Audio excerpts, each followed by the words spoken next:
Saudações, estimado amigo, esteja bem-vindo ao nosso espaço singular da Rádio Dia em comentário político com o Dr. Armando Vicente. Como vai, Dr. Armando? Bom dia, Rivaldo, eu vou bem. Bom dia, Claudino. Bom dia, Paula. Bom dia a todos os ouvintes desta rádio. Muito obrigado por estar cá connosco mais uma vez neste espaço singular da Rádio Dia, um espaço de conversa descontraída à volta dos acontecimentos que chocam a sociedade cabo-verdiana. Hoje, Dr. Armando, vamos começar por dar um olhar sobre o caso de assalto a uma oriversaria aqui na cidade da Praia, que faz a quarta vez que esta oriversaria é assaltada. Vamos também dar um pequeno olhar sobre a situação da criminalidade aqui na cidade da Praia, com o governo a dizer que está aberto para ouvir as propostas da oposição, não é? Para combater a insegurança em Cabo Verde. Também temos a questão da nova lei de armas em Cabo Verde, que entra em vigor na próxima quinta-feira. O governo também diz que o PAICV, Dr. Armando, não tem lições a dar em matéria de transparência. E por fim vamos fazer um pequeno apanhado sobre a restauração do Forte Duque de Bragança, que resulta da política cultural definida pelo governo. Segundo o primeiro-ministro Ulisses Correia Silva, são temas pertinentes. São temas importantes, temas de atualidade e que, sobretudo, a questão da insegurança pública é um tema que afeta todo o mundo. Portanto, são temas que, na verdade, é de interesse de todos, não é? De todos. Entrando nos pontos que temos sobre a mesa, não é? Na passada sexta-feira, uma oriversaria aqui na cidade da Praia foi assaltada à luz do dia, não é? E qual o seu olhar sobre isso? Veja, essa oriversaria já foi assaltada 4 vezes, fica no centro de Platô, junto da embaixada norte-americana. O centro de Platô, que se você percorrer, você não encontra com quase nenhum agente policial, o que mostra que, na verdade, nós, em termos de segurança pública, o cidadão foi abandonado por este governo. O cidadão que paga os seus impostos, essa senhora, essa oriversaria que já foi assaltada 4 vezes, com certeza que paga os seus impostos, é o cidadão trabalhador que paga os seus impostos e pagamento que, no fundo, não tem tido a contrapartida devida em termos de segurança pública. Eu penso que até já não é incompetência deste governo. Eu parto para a questão de abuso de poder, porque nós temos polícias nas esquadras, polícias que estão aí nas esquadras à espera das chamadas aflitas dos cidadãos. E são vários contributos, várias abordagens que até o programa do governo fala sobre policiamento de proximidade. Policiamento de proximidade não é ter polícias nas esquadras à espera das chamadas telefónicas para tentarem atender o cidadão que está em dificuldade. Portanto, já debatimos aqui muitas vezes sobre a questão do policiamento de proximidade e caso isto tivesse sido uma prática aqui em Cabo Verde, teria resolvido ou impedido várias situações do tipo, não é? Claramente, teria efeito dissuasor, teria efeito preventivo, teria efeito de atuar just in time, na hora. Portanto, é só andarmos sobre o platô. Sobre o platô está a Presidência da República, está os diversos ministérios, está a Câmara Municipal, está o Tribunal, a Embaixada Norte-Americana, o Centro das Igrejas Católica e Nazarena. Portanto, no centro do platô, com todas essas instituições e com toda a movimentação que ocorre das pessoas em cima do platô, se você contar o número de polícias que estão sobre o platô a fazer a vigilância, a impor a ordem pública, nem 10. Eu não vejo quase nenhum agente da polícia a fazer caminhada sobre o platô, fiscalizando a ordem pública. Portanto, mais do que incompetência deste governo, agora passamos para o abuso de poder, porque é um dever do governo impor, trazer a ordem pública e coisa que já estão nas tintas com a afronta, com os assaltos que o cidadão tem passado. Portanto, incompetência sim, mas mais do que incompetência é abuso de poder deste governo. Podemos dizer que isto também é um caso de uma violência extrema que está a ocorrer aqui na cidade da Praia em particular? Sim, é violência extrema, mas quando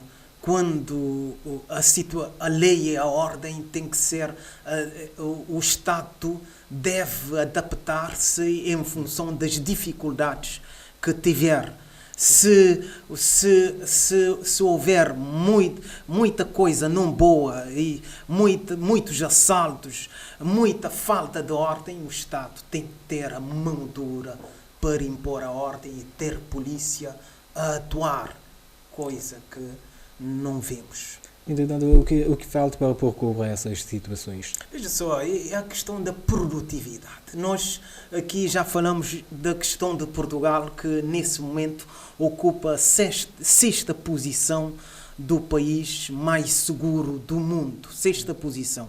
Se formos fazer o rácio, já trazemos esse rácio, se formos fazer o rácio população por número de agentes de polícia, vamos ter que por cada 236 portugueses, um polícia está para 236 portugueses. Aqui em Cabo Verde, um polícia está por 263 cabo-verdianos. E veja, a diferença é de 27, esse rácio, a diferença é de 27. Certo. Mas veja a ordem pública em Portugal e veja a ordem pública em Cabo Verde. A questão está na gestão estratégica e operacional das esquadras, da Polícia Nacional e também a questão da produtividade. Automaticamente a gestão estratégica e operacional traduz também a consequência é ter mais ou menos produtividade. Se a gestão operacional e tática operacional dos agentes da Polícia Nacional não for bem conseguida, a produtividade em termos de segurança pública fica muito aquém daquela produtividade que esperávamos da Polícia Nacional. Não que os agentes não queiram trabalhar, temos que fazer essa distinção. Certo. O problema não está no trabalho dos agentes da polícia. O problema está a nível estratégico e as chefias intermédias da Polícia Nacional. Já agora, como avalias o sistema judicial cabo-verdiano? Sistema judicial cabo-verdiano, bom, aqui sistema judicial cabo-verdiano não é. Já vimos aqui que o sistema judicial cabo-verdiano precisa de reforma, a reforma até a nível da Constituição da República de Cabo Verde, porque o sistema judicial cabo-verdiano, se você for ver, o Procurador-Geral da República é nomeado pelo poder político, o governo e o presidente da República. Não pode ser a independência. Por isso que o sistema judicial cabo-verdiano precisa de uma reforma profunda e essa reforma decorre da própria reforma, da própria revisão constitucional que deve trazer mais autonomia ao sistema judicial cabo-verdiano. Para quê? Para que tenhamos todos cidadãos a serem tratados iguais perante a lei. E se eu for mais além, temos um mar de crimes económicos a nível da corrupção que está abafado porque o sistema judicial cabo-verdiano não é independente. Então, O sistema judicial cabo-verdiano precisa de muita coisa para que, na verdade, tenhamos uma democracia que esteja a funcionar. Muito bem, Dr. Armando. Passando para o próximo ponto desta nossa conversa, o Governo diz estar aberto, não é, a ouvir as propostas da oposição para dar procuro a esta situação da criminalidade. Qual é o seu olhar sobre isso? Proposta aberta, a proposta para ver a questão da criminalidade. Nós não precisamos de mais propostas. O que o Governo tem no seu programa já é suficiente. E essa de trazer proposta, de trazer programas, projetos, essa é conversa para boi dormir. Nós não precisamos de proposta alguma, nós precisamos de atuação do Governo para impor a ordem pública. É isso que precisamos. Não precisamos de mais propostas, mais programas, coisa que o Governo, no seu programa, tem uma boa proposta de ação no sentido de trazer a segurança pública. Mas era preciso implementar essas propostas que já o Governo tem. Não é? Essa coisa de segurança pública é como luz e sombra. Se existir a luz, não existe sombra. Se existe a sombra, são factos mutuamente excludentes. Se existir um, o outro fator não ocorre. Segurança pública também é assim. Ou existe segurança pública ou não existe segurança pública. E o Governo tem todas as ferramentas. Tem a polícia, tem os militares, até militares, tem N ferramentas que pode trazer, recuperar, resgatar a ordem pública perdida. Então, que essa ministra, não sei se foi a ministra... Foi o ministro da Administração Interna, Paulo Rocha. Paulo Rocha. Esse é um ministro que já, se fosse num Estado de Direito a sério, já não estava no Governo. Temos que ser franco com essa situação de que Paulo Rocha, se fosse num outro Estado de Direito mais a sério, ele não estaria a ser ministro, por vários motivos. Porque, veja, até no desempenho da Polícia Nacional, essa da Orversaria ser assaltada 4 vezes sobre a cidade, assaltos e mais assaltos, cidadão que é morto dentro da própria casa e até agora não foi descoberto o assassínio, cidadão que fica com a mão cortada, a mão fica no chão. E são assaltos e mais assaltos no interior de Calheta, na festa de Nossa Senhora do Socorro. Há um vídeo que estava a passar em que um jovem foi executado barbaramente por outro grupo de jovens. Então são factos e mais factos em termos do desempenho deste ministro que faz com que na verdade ele não esteja, se fosse num Estado de Direito a sério, não seria ministro. Mas há outros factos, factos relacionados com a justiça, a investigação relacionada com a morte do Zezito Dente de Ouro.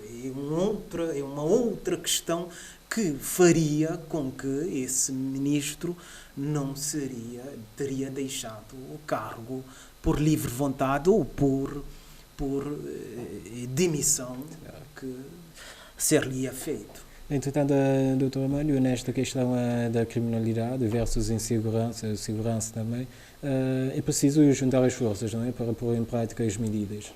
Sim, juntar as forças existem. Nós temos o número de polícia, já vimos pelo rácio que o rácio Portugal-Cabo Verde, a diferença é de 27, esse rácio. Então não estamos longe, o rácio população, polícia por número total dos agentes da polícia, por total da população, não estamos longe dos outros países. O número de polícia temos suficientes. Agora é fazer com que, na verdade, haja trabalho policial, a tal tolerância zero contra a criminalidade nunca foi efetivado, policiamento de proximidade ocasionalmente feito. Portanto, são coisas que afetam a segurança pública e que, infelizmente, essas autoridades, o governo, sobretudo, não têm colocado em evidência. Entretanto, acreditas que a insegurança está num nível insustentável aqui em Cabo Verde? Claramente, é só ver pelo número. Veja essa horrorizaria que já foi assaltada 4 vezes e nunca foi capturado um assaltante. Isso mostra, por esse caminho, mostra que, na verdade, a criminalidade em Cabo Verde, sobretudo na cidade da Praia, São Vicente agora também, tem atingido níveis insustentáveis. Entretanto, com esta política que temos, é possível Cabo Verde ser um país seguro? Não é. Cabo Verde não pode ser um país seguro por esse andar da carruagem em que acontecem factos e mais factos que colidem com a segurança pública e não é tomada medida de fundo. Veja, e nesse caso você até pode recorrer ao poder militar nas ruas para impor a ordem pública, porque a segurança pública é um bem intangível, é a força. A segurança pública é a primeira força de um Estado. Se um Estado não tem a segurança pública, quase podemos dizer que é um Estado falhado. Então, nessa coisa de estar... Não vamos colocar os militares na rua porque pode haver algum problema, mas o problema já estamos a enfrentar esses problemas. É procurar solução para esse problema da insegurança pública. Muito bem, Dr. Armando, vamos passando agora para o próximo ponto desta nossa conversa. A nova lei de armas vai entrar em vigor já nesta quinta-feira. E aqui ganhos que até que ponto esta lei irá ser favorável para pôr cobro a esta situação da criminalidade aqui na praia? É mais um passo a agravar, por exemplo, agravamento das penas e tipificação mais abrangente de condutas danosas de bens jurídicos.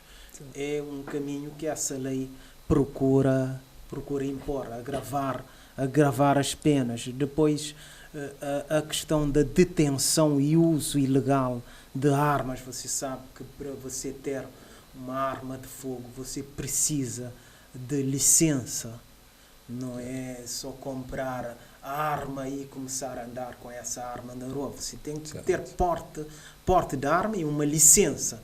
E coisa que essa lei procura impor critérios mais exigentes para que um cidadão consiga ter posse de arma. E não ter essa licença, essa lei agrava a penalização para com os infratores. É o caminho e não... Quando se fala da lei das armas, eu sempre lembro-me de um responsável policial, Elias Silva, que foi até penalizado e que hoje merece pedido de desculpas por parte do ministro Paulo Rocha, porque quando o subcomissário, ou comissário Elias Silva, que era chefe da polícia na Ilha do Sal, disse que a lei das armas era de 2013, a atual lei das armas é de 2013. Ele dizia que a lei das armas que a lei das armas é amiga dos criminosos. E ele foi penalizado, parece-me, com 1 mês de suspensão em casa. E hoje você, na verdade, reconhece que ele tinha razão. Então, vê-se claramente que esse não é um Estado de Direito. Porque um Estado de Direito, quando um cidadão que tem a mão na massa, conhece a situação, dá uma opinião, essa pessoa é sancionada, vê-se claramente que o problema em Cabo Verde, temos muito caminho a andar para que tenhamos um Estado de Direito a sério. E eu faço esse pequeno reparo sobre a questão de Elias Silva, que merecia um pedido de desculpa por parte deste governo, porque ele reconheceu que a lei das armas era amiga dos infratores. Dado um outro problema, Dr. Armando, é a questão da entrada das armas, de armas pesadas no país, não é? Através de aeroportos e também portos. Isto também é um grande problema que precisa ser combatido, não é? Bom, nós esperemos que essa nova lei das armas tenha também algum dispositivo que, na verdade, impõe penalização mais gravosa por quem importa armas, munições sem a devida autorização. Claramente que essa lei vai trazer mais penalização por quem, ou uma lei ou outra qualquer, deve impor, porque nós estamos num país onde devemos fazer tudo para trazer a ordem pública perdida. Portanto, é possível controlar a posse ou o fabrico de armas, principalmente as artesanais aqui no país? Sim, essa nova lei também impõe sanções mais gravosas para a produção de boca beijo, que tem sido a arma mais usada na prática de crimes de assalto. Portanto, também essa nova lei das armas traz a questão da penalização na questão do fabrico de boca beijo e outras armas de produção artesanal. Comparando com esta atual lei, que é a de 2013, do Dr. Armando, esta que vai entrar em vigor já nesta quinta-feira traz mais sanções do que a de 2013? Sim, esperemos que sim, porque essa nova lei das armas é para adaptar à realidade que vivemos, e a realidade que vivemos não é uma realidade do mundo das maravilhas. Hoje, o cidadão está afrontado com a consequência da insegurança pública, assalto na rua, assalto dentro da própria residência. É uma afronta que, infelizmente, esperemos que essa nova lei traga, não é tudo, a lei das armas não é tudo, mas é um caminho. São várias decisões que têm que ser tomadas, e cada decisão tem um impacto no sentido de trazer a ordem pública.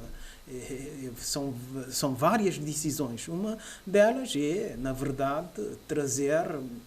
atualizar a lei das armas em Cabo Verde. Já foi feita e vai entrar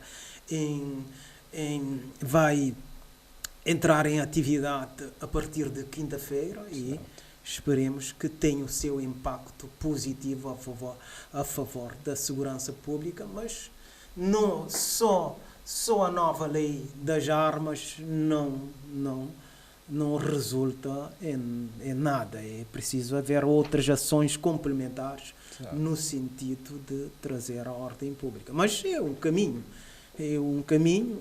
não é apenas esse caminho. Esperemos que haja uma tomada de decisão deste governo, que esse governo acorde no sentido de trazer a ordem pública, resgatar a ordem pública perdida. Portanto, também, Dr. Man, deve-se levar em conta quem atribuir a questão da licença para ter a porte de arma, não é? Porque, por exemplo, um criminoso pode ter uma licença para ter uma porte de arma e praticar o crime. Esta é uma questão também que precisa ser controlada, não é? Sim, um criminoso porte de arma tem critérios. Certo. Deve ser, por exemplo, uma pessoa aleijada. Uma pessoa aleijada pode pedir porte de arma. Uma pessoa cuja atividade é de alto risco pode pedir porte de arma. Portanto, há critérios que deverão ser preenchidos e veja-se se hoje vivemos essa situação, com certeza que esta lei será mais rigorosa no sentido da atribuição de porte de armas às pessoas. Não é qualquer um que consiga preencher os requisitos para ter porte de arma. Muito bem, Dr. Armando, passando para o próximo ponto desta nossa conversa. O Governo diz que o PAICV não tem lições a dar em matéria de transparência, não é? Qual é o seu olhar sobre isso? Essa é uma declaração da ministra Janine Leles, a ministra dos Assuntos Parlamentares. Diz que o PAICV não tem lições a dar em matéria de transparência, mas não podemos esquecer que este governo escondeu 2 relatórios, esses cujas marcas da corrupção são evidentes. Portanto, o comentário que eu devo fazer, o primeiro comentário é que um erro do PAICV no passado não justifica erro do MPD no presente. Esse é um erro não justifica o outro. Nós estamos a avançar para frente, não é estar sempre a apelar o Presidente da República ou qualquer deputado do PAICV que veja no retrovisor. Nós temos que ver para frente, não estar a ver no retrovisor, porque o caminho é para frente. O cidadão quer esquecer. Houve erro no passado, esqueçamos o erro do passado e procuramos fazer com que as coisas funcionem melhor daqui para frente. Segunda conclusão é que o dinheiro é do Estado, dos contribuintes. Os tributos pagos pelos cidadãos não é o dinheiro nem do PAICV e nem do MPD, é do cidadão. Portanto, essa segunda conclusão, quero dizer que a cidadania fiscal, o rigor no uso dos bens públicos, não estar sempre a tirar culpa ao PAICV ou qualquer outro partido. O dinheiro pertence ao cidadão e a boa gestão do dinheiro público impõe que, na verdade, haja transparência e deixemos as coisas do passado para o passado. E, portanto, é chegar a essa conclusão e dizer que, na verdade, essa de estar sempre a dizer que não tem lições a dar ou que veja no retrovisor, não é o caminho que deve ser seguido, porque veja,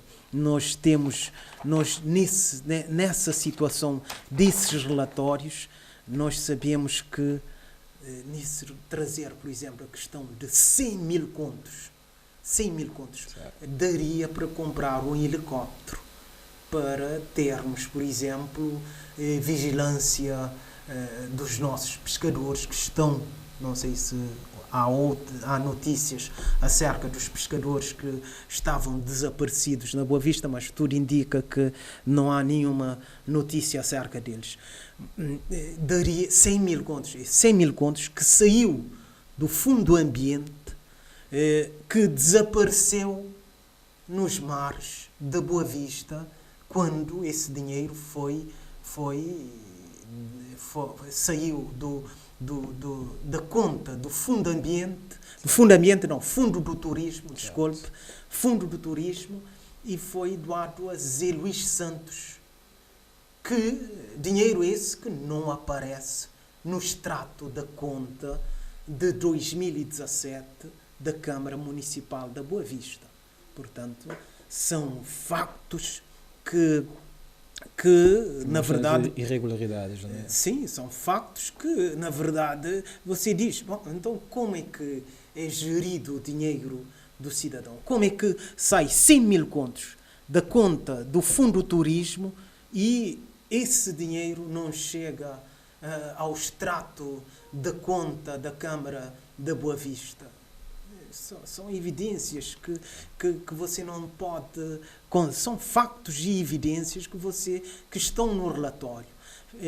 O relatório não foi feito pelo PAICV.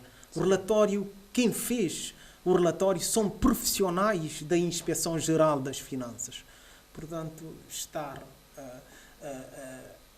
a trazer coisas, a politizar coisas que devia ser do âmbito de uma investigação mais a fundo, porque o dinheiro é do Estado e do cidadão.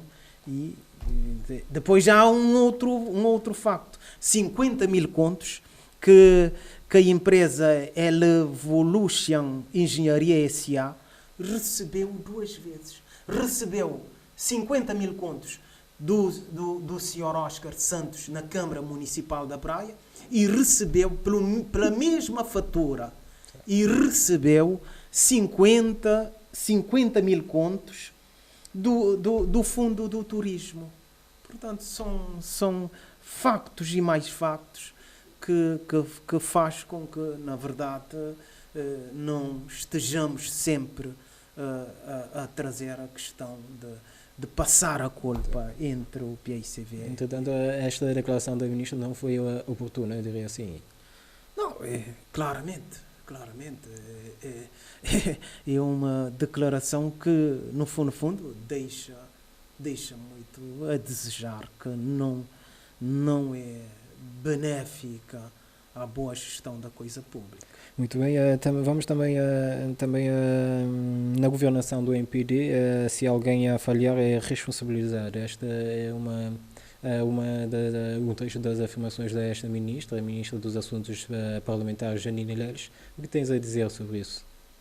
Bom, ela faz a comparação que, na verdade, agora há relatórios e que isso temos que concordar com ela e dar razão 100%, porque no tempo do PAICV, o Fundo Ambiente, aconteceu várias coisas que não foram objeto de inspeção e, nesse particular, ela tem razão de dizer que estão a fazer. Agora, o que não vale também é mandar fazer relatórios e depois guardar. Mas, de qualquer jeito, parece-me que... Este governo faz isso? Sim, claro. Tem os relatórios do Fundo Ambiente e do Fundo Turismo já passaram cerca de quase 16 meses com o Ministro das Finanças à espera da sua aprovação. Portanto, de nada também vale você mandar fazer um relatório e depois mandar guardar na gaveta ou guardar na gaveta. Mas o certo é que nesse ponto ela tem razão que, na verdade, eles deixam uma certa liberdade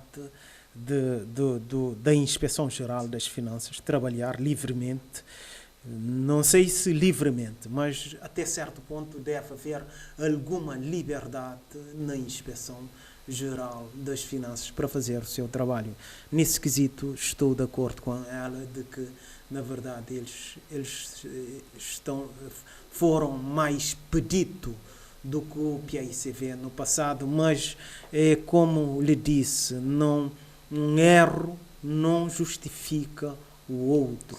Esqueçamos estar sempre também a dizer veja no retrovisor. Não é bom para o cidadão, porque o dinheiro do Estado não pertence nem ao PAICV e nem ao MPD. Eles são representantes do povo e que deviam estar vinculados a um alto padrão ético na gestão da coisa pública. E como avalias este governo liderado por Ulisses Correia Silva?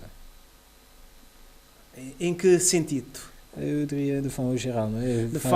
De forma se, em termos de segurança pública, é um governo que representa o Estado falhado em termos de segurança pública. Em termos de economia, já vimos o emprego não cai do céu. Ele prometeu 45 mil postos de trabalho, depois veio a dizer que não tem a varinha mágica para produzir, para promover esses empregos. Ainda, a atualização do salário, zero. Foi promessa dele atualizar o salário anualmente. Em termos económicos, há uma discrepância entre quem ganha muito dinheiro, que são as pessoas coletivas. Os bancos, já vimos que os bancos multiplicaram o seu rendimento em 10 vezes 2012, comparando com 2022.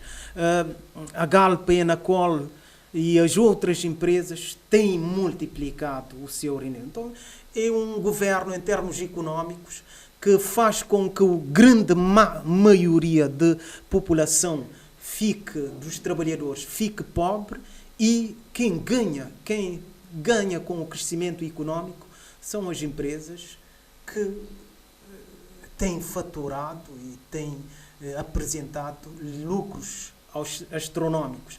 Mas eu podia elencar, já fui para a questão da segurança pública. Se formos à educação, também temos problemas. Se formos às várias áreas dessa governação, sempre encontramos insuficiências que, no fundo, não devíamos. É só ver, por exemplo, se formos à questão da gestão em termos éticos da administração pública. Ele diz não ao nepotismo, não ao partidarismo. Hoje, o que temos é o artigo 4º da Constituição da República de 1990, antes da abertura política atual. É a MPDização da administração pública. Quem é chefe na administração pública tem que ter o cartão de militância do MPD, o que contraria o mérito, a competência e põe em causa o desenvolvimento desse país. Muito bem, Dr. Armando, passando para o último ponto desta nossa conversa de hoje, a restauração do Forte de Duque de Bragança resulta da política cultural definida pelo Governo, segundo o Primeiro-Ministro Ulisses Correia Silva. O que tens a dizer sobre isso? Sim, a restauração do Forte Duque de Bragança, segundo eles, resulta de uma política cultural definida pelo Governo, e valorizar a história e a identidade, segundo o Primeiro-Ministro, é uma decisão que visa transmitir os valores para o futuro. Tem uma certa razão.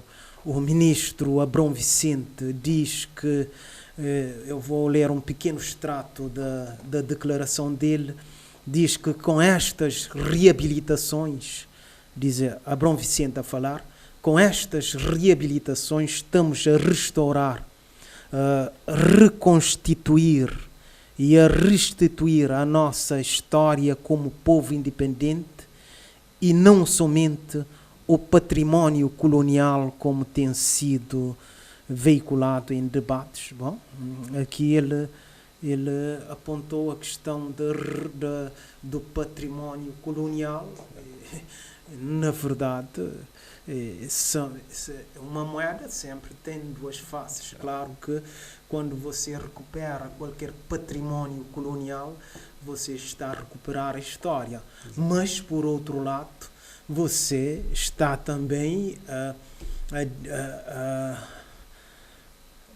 a tornar mais visível coisa que não devemos esquecer, o sofrimento deste povo com o domínio colonial. E às vezes, quando vemos, não sei se você se lembra de um tempo não muito longe em que a estátua de um colonizador na Inglaterra foi arrancada e jogada ao rio.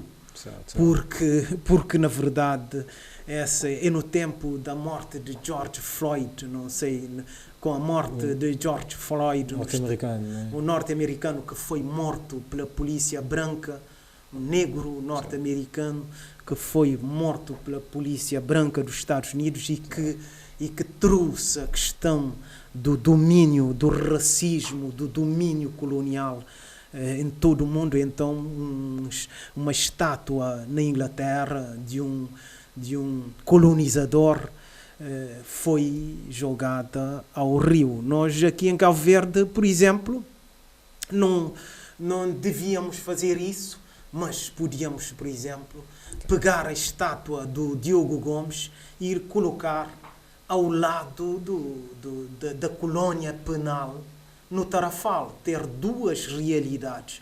A realidade do sofrimento com a colonização e a outra realidade histórica que mostra o Diogo Gomes ao lado do sofrimento, as duas realidades de forma em paralelo, para que, mas veja, Diogo Gomes está lá em cima, com uma visibilidade mais do que a estátua de Amílcar Cabral. E, portanto, fica... E esse forte Duque de Bragança, a restauração já vem de 24 anos. No governo do MPD, de 1999 a 2000, já havia essa visão de restauração, esse projeto de restauração desse monumento. Portanto, são realidades que beneficiam a história, mas também que trazem a questão do sofrimento, da lembrança, nós não podemos esquecer. E hoje ainda, por exemplo, quando vejo Vinícius Moraes, Vinícius Moraes? Vinícius Júnior. Vinícius Júnior, o jogador de Real Madrid, certo, a ser chamado de mono, e nós em Cabo Verde às vezes quase que passamos um pano, quase que procuramos esquecer essas coisas do sofrimento que vivemos com a colonização e com a dominação racial do branco em Cabo Verde. Eu acho que nós também não podíamos perdoar, mas não esquecer o que passou com os nossos antepassados. Muito bem, Dr. Armando. Vamos à última questão. Muitos cabo-verdianos defendem que as estátuas dos colonos, principalmente dos colonos, por exemplo, o Diogo Gomes, deveriam ser retirados aqui do país e colocar as grandes figuras da nossa terra. Qual é a sua visão sobre isso? Eu plenamente de acordo. Não íamos afundar a estátua do Diogo Gomes aí no cais da praia. Não íamos botar a estátua de Diogo Gomes no mar, mas íamos colocar ou na Cidade Velha, o primeiro lugar onde os portugueses, a primeira cidade fundada no Atlântico, ou no Tarrafal de Santiago, ou logo à frente da colónia ao campo de concentração da colónia penal, ou então, o mesmo na Boa Vista, a primeira ilha a ser descoberta. Nunca num lugar visível, porque, no fundo, nós temos que valorizar aqueles que deram a vida para termos a independência de Cabo Verde. Não ia ser radical pedir que a estátua do Diogo Gomes fosse jogada ao mar, mas também a estátua de Diogo Gomes não devia estar no lugar onde devia estar, ou logo ao frente ao campo de concentração do Tarrafal, mostrando as duas realidades, a realidade histórica dos descobrimentos e a outra realidade, o que significou a luta dos nossos heróis, o sangue derramado para a libertação de Cabo Verde, as duas realidades em simultâneo, ou então na Cidade Velha ou Boa Vista. Nunca. Então, essa questão é uma questão que na verdade, não é consensual, mas é um debate que se faz e que não podemos esconder que há muitos que defendem que, na verdade, haja uma redefinição desses espaços de maior visibilidade da história e cultural história do país, cultural, sim, do país. Muito bem, Dr. Armando, muito obrigado por estar cá connosco neste espaço regular da Rádio Dia, onde debatemos temas pertinentes, o caso da situação da criminalidade aqui na cidade da Praia, com o mais recente assalto a uma reversaria no centro de Platô. Vimos também a nova lei de armas que entra em vigor já nesta quinta-feira. Vimos também esta questão da restauração do Forte Duque de Bragança e demais temas pertinentes. Sim, foram temas importantes. Eu só tenho a agradecer a você, Rivaldo, e Claudino, muito obrigado, e Paula também, muito obrigado, e sobretudo muito obrigado a todos os ouvintes desta rádio. Muito obrigado, caro amigo ouvinte, por estar cá conosco neste espaço angular da Rádio Dia, em comentário político com o Dr. Armando Vicente. Estaremos cá novamente na quarta-feira para debatermos sobre outras questões da atualidade. Até lá, fique bem.